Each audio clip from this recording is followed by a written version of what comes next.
Land rights is the ownership to our country, the country which traditionally we come from. Our dreaming places are there, our dreaming stories, our creation tracks are there. The white man, he talks about the cradle of humanity somewhere in Eden and over there somewhere. They're still looking for it, right? We know where ours is. White man, he's still looking for it.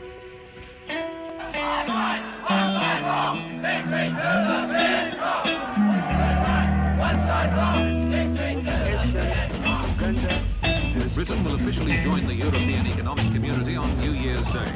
In the violence of Northern Ireland, deaths from acts of terrorism, the bodies of 10 of the murdered Israelis were taken to Tel Aviv.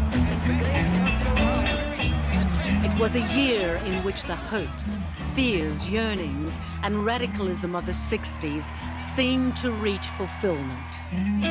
A decade in which the young had fought to change the world came to a turning point in the new resolution of the 70s. That's what land rights means.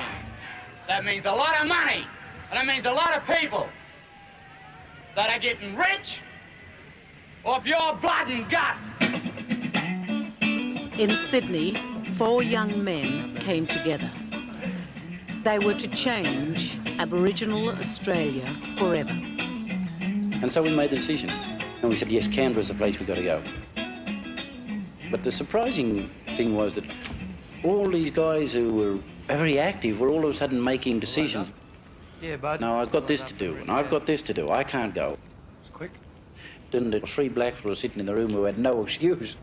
And I wasn't quick enough in the brain to work out an excuse, because I really didn't want to go. To be honest, I didn't want to go.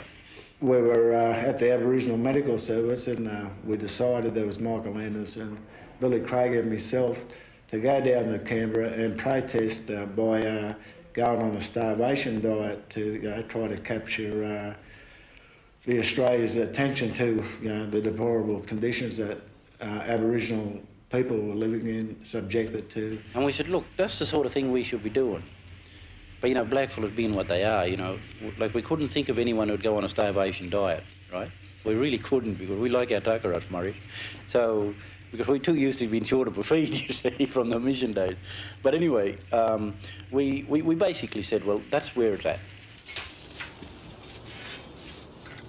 Kevin Gilbert took us to the Communist Party headquarters in Little Sussex Street. The treasurer was there. We were just busting out of our skins. We wanted to get out, we wanted that freedom. We knew inside of us, emotionally and physically, that our parents were restricted, and we were restricted too, but we wanted to bust out of that protectionist sort of cocoon. We wanted to get out of that. We wanted to be free.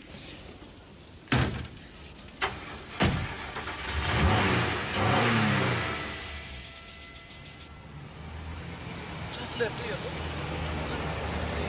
We got to Enmore and I realised that there was another black fella who wanted to come with us. Kevin Williams is the name that he used, but his right name was Bert Williams. He was on the run from the authorities in Victoria. Bertie! So, Bertie, it's incidentally, he became Kevin Johnson.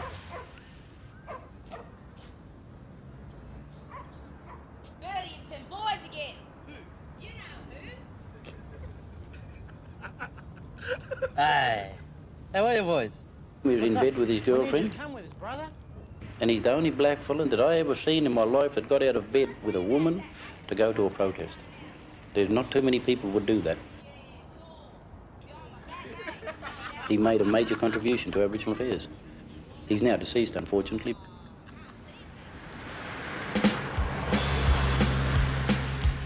It's a real division of labour thing. That's what racism is about. That's what the fuzz are trying to do. Divide everybody up, Like, there'll be heaps of fuzz down in this time. You guys could get arrested. Thought of that? I mean...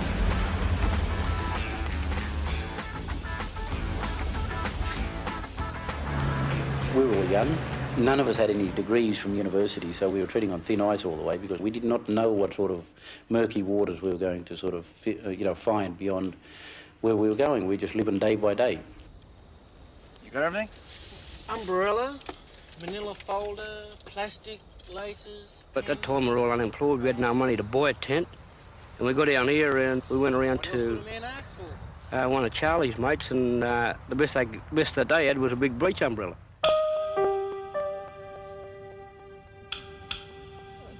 Just 5 years after white Australians had voted Aboriginal people citizenship in their own country, 4 young Aboriginal protesters set up their own embassy on the lawns of Parliament House, Canberra, and announced themselves a sovereign people.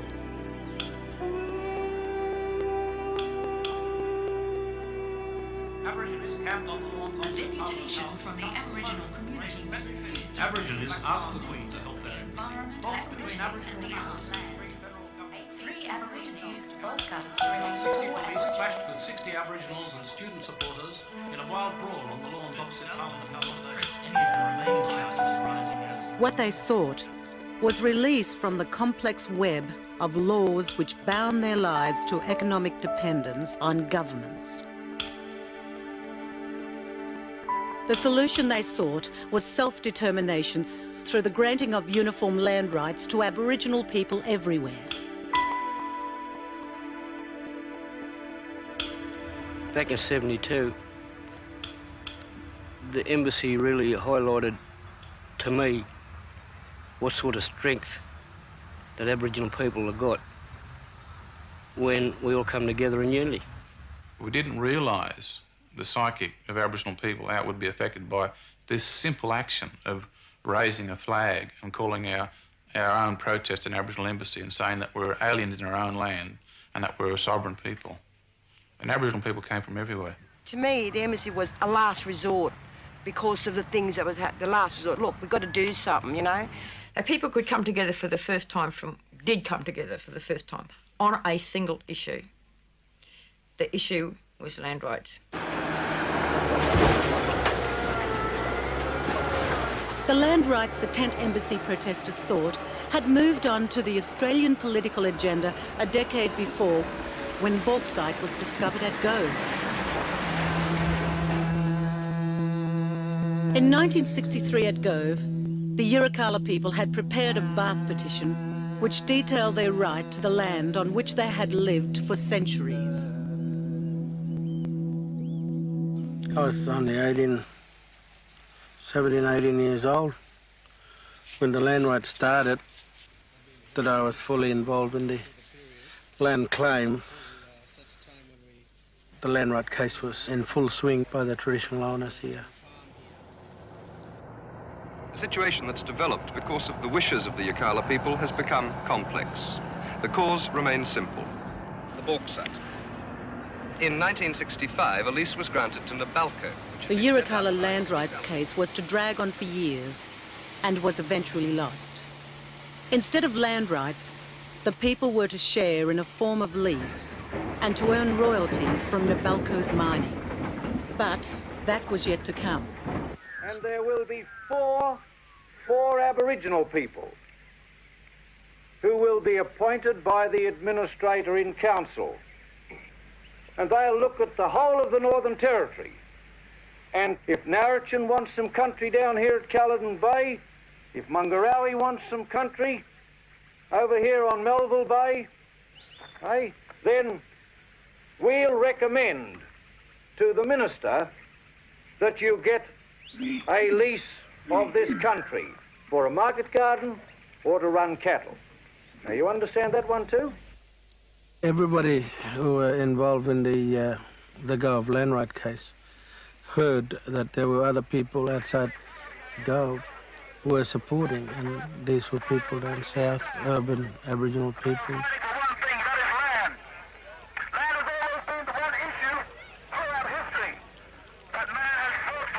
In capital cities around the country, Aboriginal and white protesters marched for 2 issues: land rights for the Yirrkala in Arnhem Land and land rights for the Gurindji people on strike in Central Australia.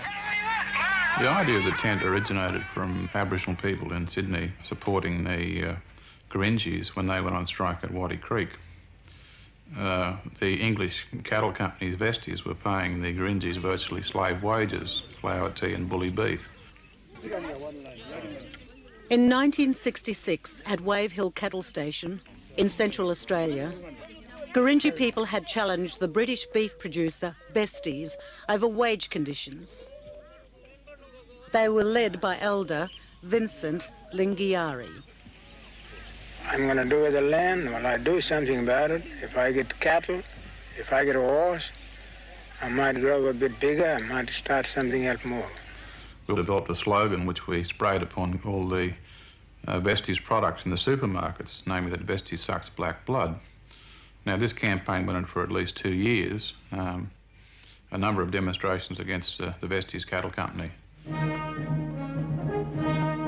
Tonight on Monday Conference, Australia's black militants. One thing that's happened since the coming of the white men in Australia is Aboriginal people have never known security in the sense of land ownership. They've never been able to own land. If they did own land, they were always pushed aside either by some big mining company or some big pastoral company. Now, Paul Coe, of the Wiradjuri people, had been raised near Cowra.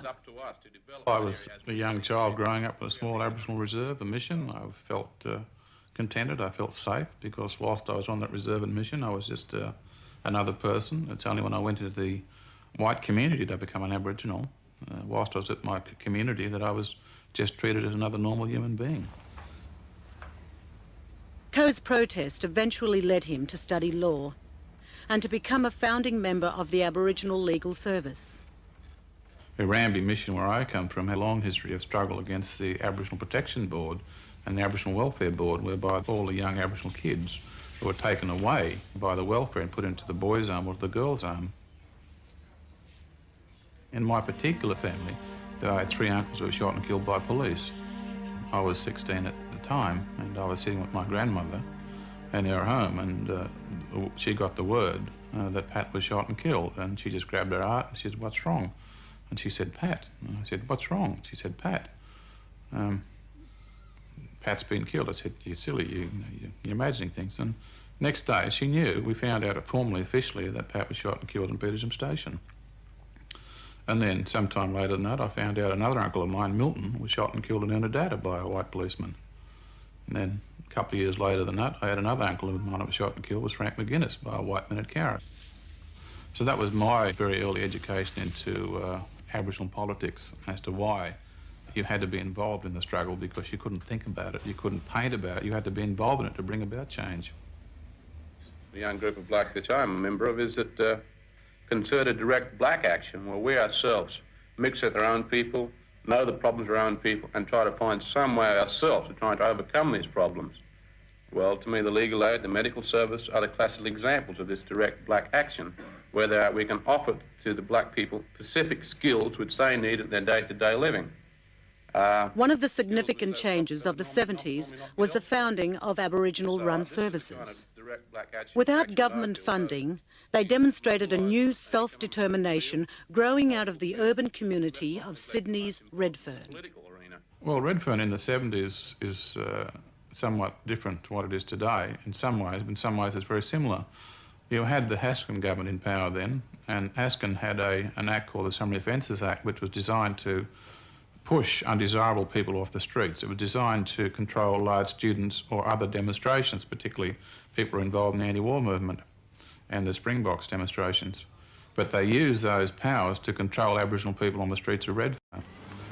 In that sense, nothing has changed in the 20 years since then. On the streets at 10 o'clock or you're picked up for any charge. You can't stand after 10 o'clock at the Empress, from the Empress to Redfern Station, anywhere around here, allowed to stand still on the footpath. Otherwise, a pig comes along, he does know to get off nicely. He just grabs you and says something like, "Well, I've heard him. Get the hell out of here." You know, I could tell of country town Aboriginal people where they've been arrested, you know, every payday, or payday is a big day for Aboriginal roundup by the police force, and then they arrest them for drunkenness, for unseemly words, this sort of thing, but it's never recorded. Very few of it is recorded, and they charge them about $10 to $20 to get out, you know, so where does that money go to? Basically, we just want to tip the whole place upside down and exercise our rights as people, but as Murris too, you know, maintaining that identity and that dignity. Michael Anderson of the Gamilaroi people came from Walgett. I guess I was benefited by the fact that I was sort of pushed along by a number of people, and it was great to have that encouragement, that support from people. Old Pop Reese, he was one of my mentors in terms of learning Aboriginal stories. My grandmother taught me language and taught me a lot of stories, and I'm aware of the fact that she has a lot of knowledge and been sort of learning about places and sites, and she's been telling me stories. And I'm in the process now of writing a lot of that up, and I relay them on to the kids. And that's one of the things that those old people did when I was a kid going to school, sort of maintaining my identity, telling me who I was, the language, the stories. And it enabled me to go through school as a blackfellow, as a Murray. And that's what made me sort of go on and do the things that I have done. Today, northwest New South Wales is the focus of Michael Anderson's concerns. He chairs the Barwon Aboriginal Community Centre and lectures in Aboriginal Studies at the New England University. This northwest area here, they fought very hard and strong against the white man coming into this area. They've never accepted white man here, and white man's not accepted them either. And so we still have a lot of friction, and there's a lot of work to be done. You know, you can go all around this country here. You'll find slaughter creeks all around this place here. Poisoned water holes where people's skeletons are still laying where they drank the water and died. You know? In this area you're in Walgett. So as British subjects we didn't fare too well.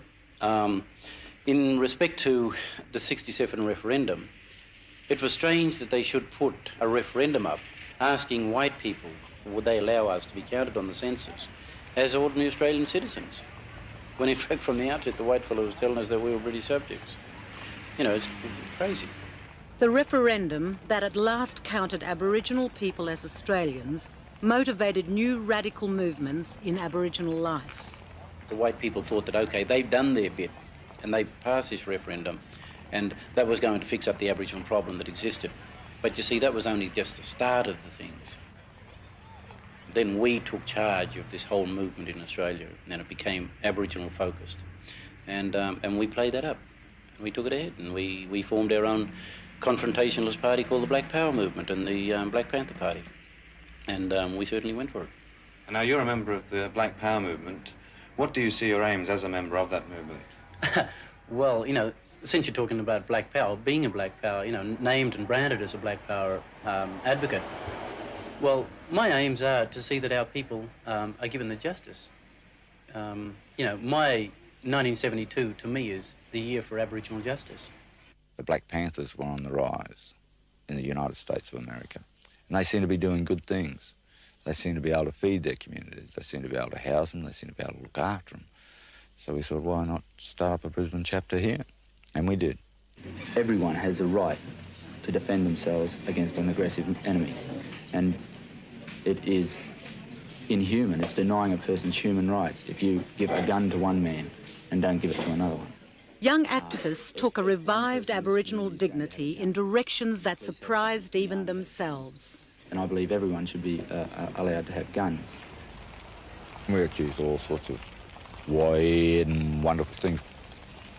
We were accused of gun running into Yukon, which is total crap. The Black Panthers, I think, was a statement of frustration about what wasn't being done here and what needed to be done here, and that Black Panther movement really expounded the necessity for survival programs for us to at least survive the genocidal war. In terms of the 72 movements, in terms of the Black Panthers, in terms of the survival programs, and even up to this point in time, we're only talking survival. We ain't talking living. And when you talk living, you've got to talk about your land and your law. Today, Dennis Walker runs programs on Aboriginal identity for prisoners on day release from Brisbane prisons. He lives and works with 3 sons on Moongalba near Brisbane. This place here, Brown Lake, Lake Bramira, it's a sacred place. It's a place of the bunyip.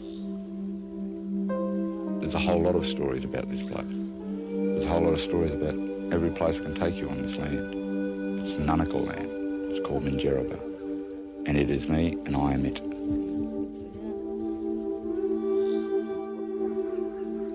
In terms of what we're doing here, I obey my elders. But to get the job done, you need the enthusiasm of the young people, you need their perceptions.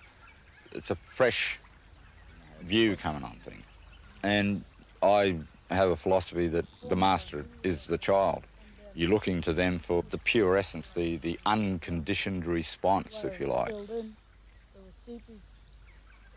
I've got a son in England now that doesn't even know he's my son.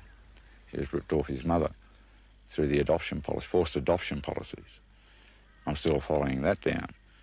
And I'm not unique in that regard. That's happened everywhere. And it's happened to a lot more people in my family. We've got our bloodline, we've got the Nunnacle coming together, and we're slowly piecing it back together. In terms of media, in terms of the politics, in terms of the law, whatever they make judgments about me in the material world, essentially, to me, it doesn't mean a pinch of shit. I know and understand a lot, and I do my business properly, and what they make of that, they will. It's beyond my control, and I just get on with what I have to do. And they can say I'm a radical, they can say I'm a sellout, they can say I'm a traitor, they can say I'm whatever.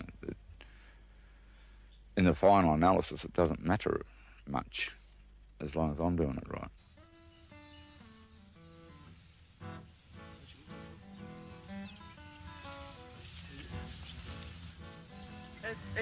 All I'm trying to basically say is that the time of white domination of the black movement is over. It's time for black people to do things for themselves and get things for themselves, because it's the only way they'll ever get anything, and we're getting it.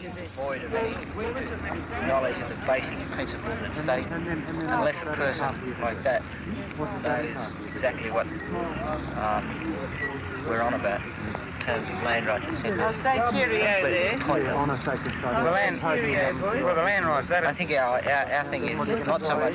Our thing, go away, will you? We're doing something. We're talking about you. That's very nice. Nick off. Thank you. I just going to say to you, don't do anything. Look, I don't need any advice from you. We've done all right. Listen, let me tell you something. We've done all right in the past 2 years in Sydney without people like you.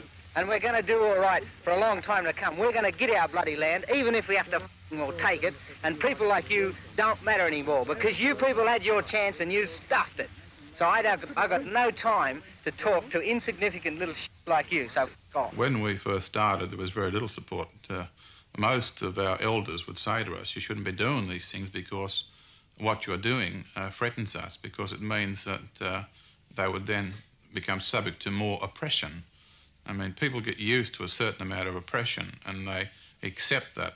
It's when that level of oppression is threatened by a suggestion of bringing about new ideas or changes, that there is the possibility of further oppression coming in, people freak out. And that's what happened. When we went down there, we expanded on our needs, like in terms of the grievances, like the high infant mortality rates, the growing death rate in Aboriginal communities. Poverty was on the increase. And we just felt that discrimination generally across the board was very much rampant, and we needed to sort of get rid of that.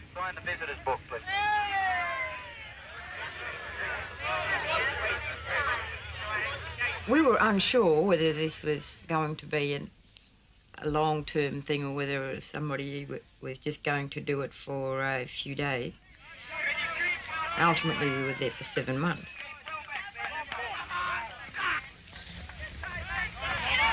I would say in the time that the Aboriginal Embassy was up, despite the fact that it was pulled down on 3 consecutive occasions by the Commonwealth Police, in the time that the embassy was up, there would have been about 1,000 to 2,000 Aboriginal people actually living there. But not at one given time, but over a period of time, staying and moving on. Could you keep well back, please? Well, the Northern Territory at that time was governed by Canberra. And so there was a law that said that there would be no camping on Crown land, they meant in the Northern Territory, but that Aborigines were exempt because most of the Northern Territory was Crown land. It never crossed their mind that Aborigines would camp on Crown land in Canberra. And the law pertained to both the ACT and the Northern Territory. So we were exempt.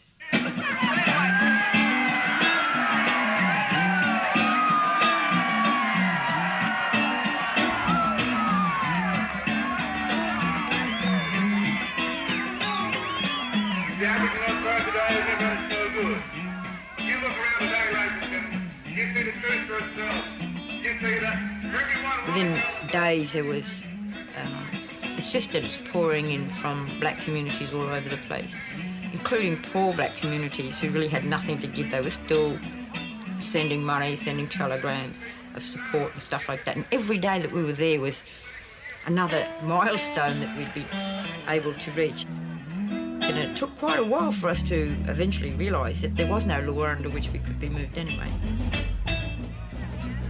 Tourists come from all over Australia to Canberra. They hitchhiked, they walked. We got buses from Sydney. There was buses from Queensland, South Australia, Western Australia, Victoria, and we all met here. People were very interested, and people became more and more interested about 6 months later when Ralph Hunt, who was the Minister for Interior, and incidentally also the member for Guida, which is electorate where we all come from, the racist dog that he was, sat up and they moved legislation through the Parliament early one morning before the Labor guys got there. It was passed, and within half an hour of its enactment and endorsement by Parliament, they'd moved on us.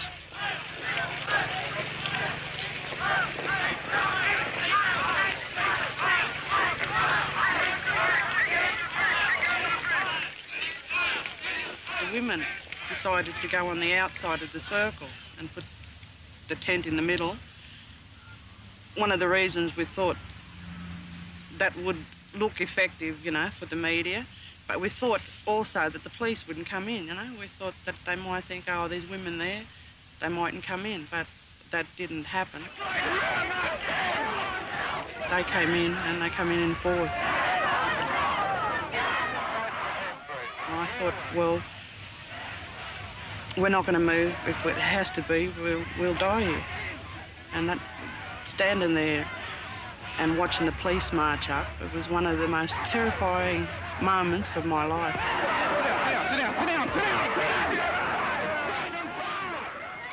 One of the great tragedies that came out of this was during the time that the embassy was there, and especially during the winter, the police used to come by late at night. And they used to come in the tent and sit there, and we had a primer stove, and we'd heat up cocoa and coffee, and they'd sit down and we'd give them warm drinks, and they'd sit with us, and we'd tell them, and we'd just be sharing, you know. And when they were told to come in by the law and attack us, they did. We couldn't believe it, because, hey, here were these guys with whom we had spent hours and hours, night after night after night, sharing, you know, and feeling warm, and we thought we knew them, and they thought they knew us. But on demand, they'll come across and punch us out. They didn't have anything against us. It wasn't as if they were acting out of anger or anything. It was really sad. Come on. These people were not hurting anyone. It was a peaceful assembly. They objected this flag. You see the result of it, a deliberate act to create unrest. It's bad for the police, but it's bad for the whole nation. Who's won as a result of today? I suppose Australia's lost, and the Aboriginal people, at least, will have everybody in Australia know what they're fighting about tonight.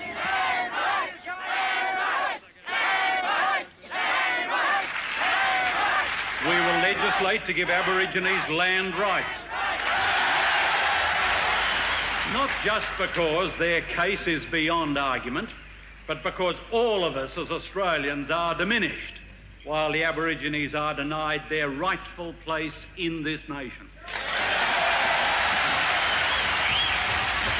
Vincent Lingiari, I solemnly hand to you these deeds as proof in Australian law that these lands belong to the Gurindji people. The new Whitlam government set about granting land rights in the one place over which it had control, the Northern Territory.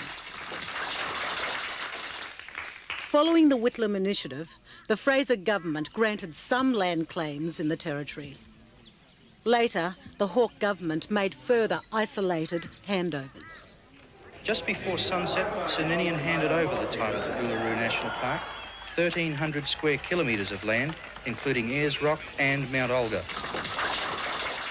National Parks and Wildlife Act 1974. A seeming frenzy of federal and state legislation in the years following the Tent Embassy often confused the reality of what was actually happening over Aboriginal land. While some land was being granted in the Northern Territory, in the populous Australian states where the majority of Aboriginal people lived, governments refused to back the needed legislation. A uniform model for land rights throughout the country was being effectively blocked.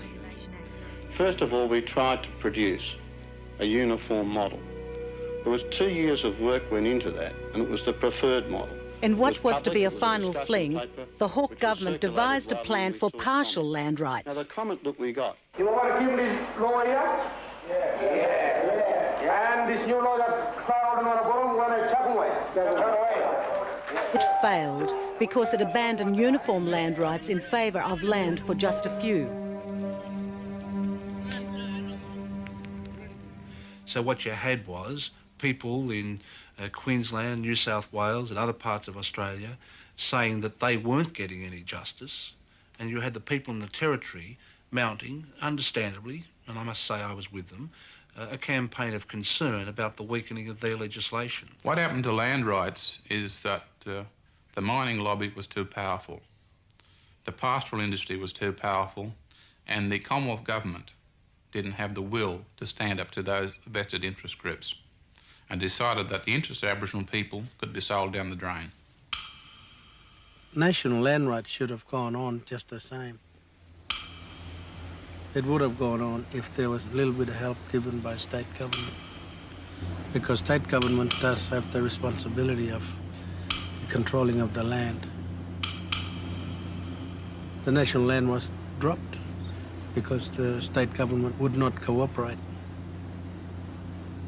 Northern Territory is very lucky that we've gone ahead and got our land rights, and it's going to be there unless some idiot in the political arena will come along and dismount it, like they always do. Well, some states have land rights and some don't. And even within states, some groups have land rights and some don't. And that's really the reason why there should be national land rights. And if things go backwards anymore, they're going to get back to having a different state definition of who constitutes an Aborigine as it was prior to the referendum. Those people who have no land rights haven't got justice. But neither do those people who have land rights have justice, because within the Aboriginal community there's the notion that they should be sharing what they've got with us because we don't have anything yet. It's creating a lot of problems in the black community.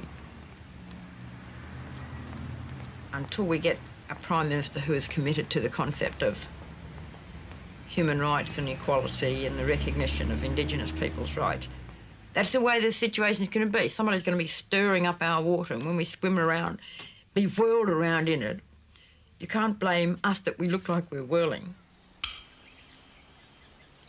We've been sucked into a divisive pattern by virtue of the state governments being encouraged by the Commonwealth government to grant land rights at the state level. Land rights, I think, can only be achieved providing Aboriginal people come together on a national level. At present, we're very parochial about our land rights issues, and that's understandable because of the way in which Aboriginal culture exists in this country, because one group don't tell another group what to do with their land. In Northern Territory and Western Australia and Northern Queensland, the people are still on their traditional homelands, and that's where they're advantaged by the fact that they can identify their country. They weren't rounded up like we were and shoved off into missions, and that's the difference between the two. Well, land rights is not something one can separate from the Aboriginal psychic. To be an Aboriginal in this country is to have one's association with the land and one's philosophy, one's culture recognised. Land rights is for Aboriginal people is to ensure their survival as a race of people, because our dreaming does still exist, but our dreaming and our stories will be destroyed if we can no longer have access to the land. They will be walking around in Australia, say, in 50 years' time, a group of people who are dark-skinned, but they'll not be Indigenous people, because their roots, their history, their culture, their sense of being with the land, their dreaming, will be destroyed.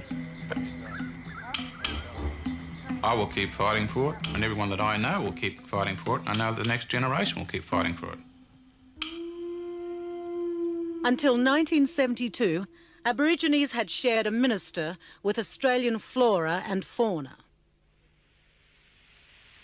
When Whitlam gained power, Aboriginal Affairs became a government department. A great bureaucracy grew up, and for a while they were doing a bloody good job. A lot of community organisations sprang up, and the bureaucracy fed those community organisations, and they were doing a lot of good work. But what we're faced with now is an enormous bureaucracy that is big enough to dictate to us. We started telling our people that were involved with us, oh, get into the, young kids that were coming out of school with a good education, get into the public service, get in there and we'll try and change the system from the inside. But what had happened is that, that backfired on us. A lot of them got in there, they didn't care about what, the people. They just cared about themselves and money, the money. The root of all evil. Today, most federal Aboriginal issues are in the hands of ATSIC, the Aboriginal and Torres Strait Islanders Commission.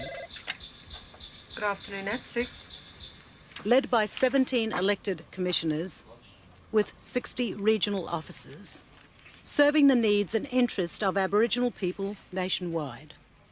ATSIC is really new in that, first of all, it has a greater participation by Aboriginal and Torres Strait Island people involved in giving policy advice to governments.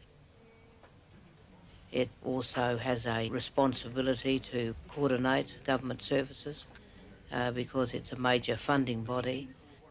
It's a peak organisation because it has Aboriginal elected representatives. Very decentralised organisation. The first time, really, in the history of this country that Aboriginal people have been given so much opportunity from the very grassroots level to be involved in the decision-making processes. We at the national level, of course, have responsibility for policy formulation and also for the allocation of the national budget of some $500 million. We are directly responsible for that. Where we've criticised governments before for funds not going in the right direction, it's our responsibility now. So if we seem to be on a very steep learning curve, that's quite true, that we are. I think it's been done deliberately by the Labor Party, certain sections of it, particularly the lunatic left. They've done a Pol Pot on us. They've taken off the leadership of Aboriginal Affairs, put them all in the bureaucracy and all the organisations. So what's happened, basically, they've bureaucratised Aboriginal Affairs. So everybody's a bureaucrat, whether they're an ATSIC or in the Aboriginal organisation, of which there are 2,000. Now, assimilation amounts to genocide. Mainstreaming is the same tactic under another name. It achieves the same purpose. It takes the best brains of the Aboriginal community, of our youth, indoctrinates them in a way that's alien to the Aboriginal people, and then have them working in bureaucratic organisations, in the bureaucracy, working against the interests of Aboriginal people and Aboriginal communities. And that is a sad indictment upon this country. I think that Aboriginal public servants have a right to choose for themselves whether they want a career in the public service and whether they feel they can make a contribution to Aboriginal affairs by their involvement. If you've got a good minister and you're a black bureaucrat, you can push through things, and you've got a good sympathetic government. You can push through issues. But there comes a time when you can only do so much. Then the Aboriginal people out there have to say something. They've got to have a voice and create ideas and say we're going to do this and that. And they're just not doing it at the moment. We're begging, we're borrowing all the time, you know. We're going cap in hand all the time, right? We don't want that. We're not beggars, but that's what we've been really forced into being. We're beggars in our country, and I don't like being considered a beggar in my country, right? And all that the embassy stood for at that protest was to get away from that welfare state, to get away from that welfare mentality. I think it is because Aboriginal people out there now feel nervous about the responsibility. And, of course, there's no one else to blame.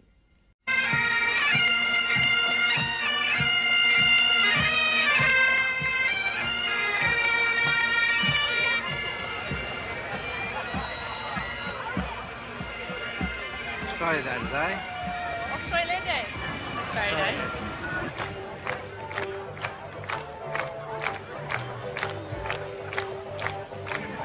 It's the anniversary of the landing of the first boat. 26th of January, 1788. The birthday of a nation. Sorry, got it in my mind, it's clear. I remember all my Saturday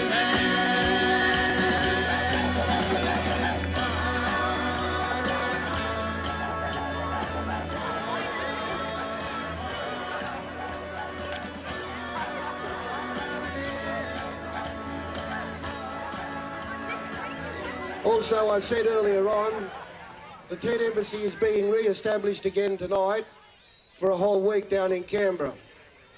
The site will be in front of the old Parliament House on the lawn where we originally established it years ago, 20 years ago. Tent Embassy, I don't know anything about that. Do you know anything about that? Tent Embassy, the Aboriginal Tent Embassy. It happened way back in 1970, and that it's really a statement for political rights and human rights for Aborigines in Australia. Did you know it was the 20th anniversary of the Tent Embassy? Not really. My husband can deal with it. It does concern me that people know very little about the embassy. In fact, it hurts me that no one is aware that it's the 20th anniversary of the Tent Embassy, which is a sad statement. I don't know. I think that, like it's just mainly remembrance now of what was happened before. Tent Embassy. Nothing to me, sorry. I've never heard of it. Tent Embassy with the Aboriginal people putting up the embassy. Yeah, I understand they're re-establishing it. Oh, I'm in love with a land down under. I've been to cities that never closed down, from New York to Rio and old London town. But no matter how far or how wide I roam, I still call Australia home, my home. I'm always 20 years ago, we put up the original Aboriginal embassy to highlight what was going on in this country. Unfortunately, we've been forced 20 years later. On the 20th anniversary of the Tent Embassy, some of the original protesters returned to the Parliament lawns with a new tent. They returned to restate the same claims they had made 20 years before. Come on everybody, let's go. It's open. Straight through the on left-hand door there. And right up to King's Hall, we'll park ourselves there. You go and do that because No, but you said to me that you were in heavy fall and that you said you only wanted to bring a couple of people in, but now you're bringing the whole lot in. You can't do that, it's against the law. It's all about good. Yeah, but that's against the law Right. anyway. Well, we'll be going in a minute. So can you get the rest of them out? Yeah, we'll get them out. Yeah, we're going to get them out. Get them out. Roger, in other words, you're requiring police assistance to get them out? This is an official sit-in from Aboriginal people who claim a sovereign right over Parliament House. Why do you have to do that to me? We are relieving you of your duty so that you won't get into any problem with your superior. Oh, I'll probably get the sack anyway. Well, if you get the sack, we'll give it a job with us. No worries. Look, I'm flat out supporting a child. And I need this job, and it's not my fault. You told me that you'd been in here before, and then you bring the rest of your people in. I mean, you know, give it a go. Why don't you just leave peacefully? We have something to say, and this is one of the best ways we can express it. We're sick of sitting on lawns and putting up tents to speak to people like you. We sympathise and respect your position. We're all now going to sit in the foyer. This is an official Aboriginal takeover of the old Parliament House because we want our own Parliament. So you can alert the authorities. We've got to do something. All these kids are going to be brought here because if the Jacks come here and they move us, there's going to be some kid lost in this complex here. All the kids in the middle, eh, so we know where you are. What do we want? Land right! What do we want?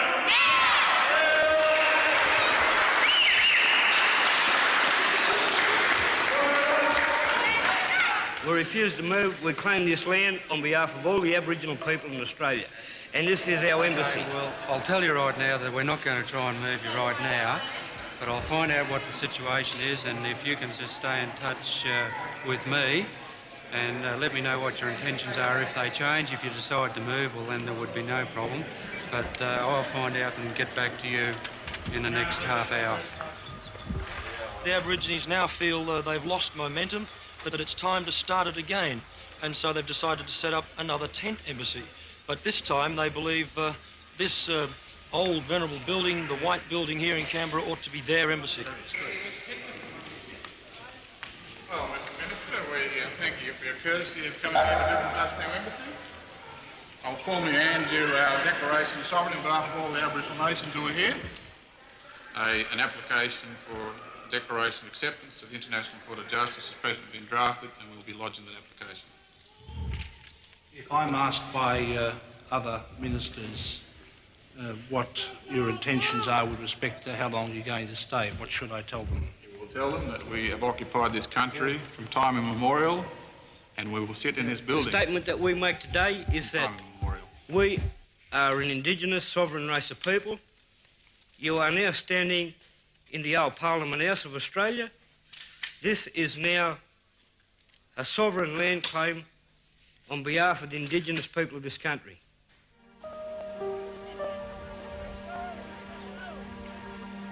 Police last night arrested 4 of the Aborigines who moved into the old Parliament House on Monday, charging them with failing to comply with the direction to move on. The arrests allow the Aborigines to have their cases heard in court, where they plan to push their claims for sovereignty. After 2 decades of intense political and legal dealings, Aboriginal people still live under the different laws and regulations of 7 different states, as well as under federal legislations. Land rights are nowhere in sight.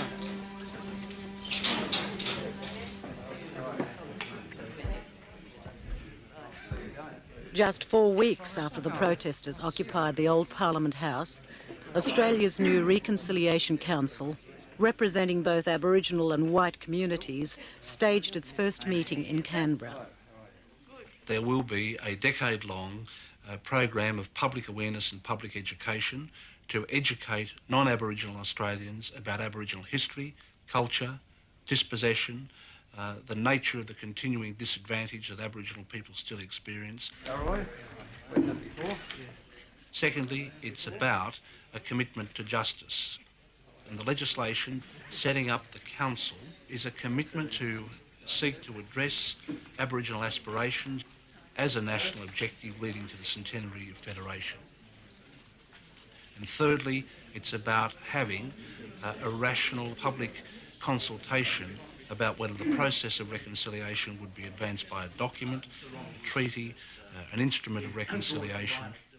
The Reconciliation Council comprises both Aboriginal and non-Aboriginal people appointed by the government. I suppose in part we'll have a function that will help provide advice to those groups of government that have responsibilities. It obviously involves hearing what people in the community have got to say across all sectors of Australian society and building bridges where we can. So really the council should not be seen as 25 people who have the answers to the nature of race relations problems in this country. They're there because of their own expertise and interest and willingness to make a contribution towards bringing about a greater level of equity and participation for Aboriginal people. What is there to reconcile? You know, since colonisation, we really have nothing to reconcile. They did the damage. They are the ones who stole our land. So why should the onus be on us to educate them as to how they oppress us? They can't be happy unless we arrive at a point where we say, hey, listen, thank you for having raped us. We're so glad you're here now. You know, you've been stuffing us up for 200 years and aren't we grateful? It's ridiculous that they would expect us to arrive at that situation. Let's start hard, let's start honest. This was Aboriginal land. It always was, it always will be. Let white people face up to that, and let black people say, right, let's negotiate. Let's negotiate a deal. Give us back a lot of the land and all the rest of it, and let's work something out. Any critics that might be sitting on the fence, waiting to see what's going to happen, should not be opening their mouth and criticizing of any moves that are taking place and the support that the government has put into this. I think everybody is making an effort to build something up with the help of other people. There are many challenges, I think, that are before the council, as there is before the whole of the nation. But there are also clearly many people of goodwill who want to see an end to the society where Aboriginal people are continuously being considered the most disadvantaged and hard done by.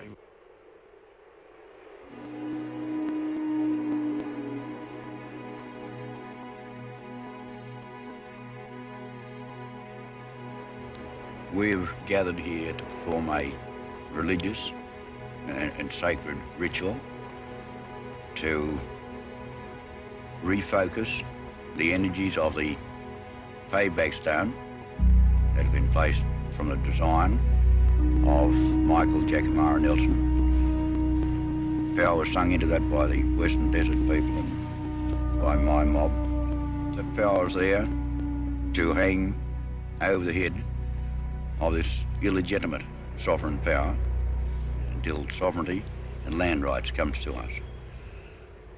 Today they're also meeting about the Reconciliation Council. We've heard that old story before. In this day, even after 20 years after the embassy, we still have Aboriginal children dying from lack of clean drinking water, the very basics of life, medication, adequate shelter. We still have not a secure land base in our own country. We have no economic voice. We have no political voice.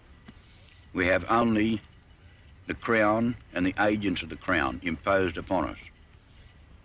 The only free body we have is the Aboriginal government on the grassroots and the Aboriginal embassy on the lawns outside the old Parliament House. There has never been a legitimate deal done with us. Our sovereignty has never been recognised. Our land has been invaded and held by terror and massacre. That's why we're here. We're here to assert our status, our right, and to stop the dying, to stop the genocide. And that's the end of the story. We will keep on. We will not go away. And as that stone rests in that mountain, and as our spirit rests in this country and over this country, we will not go away. Neither shall our power pass. And that's here forever until justice comes.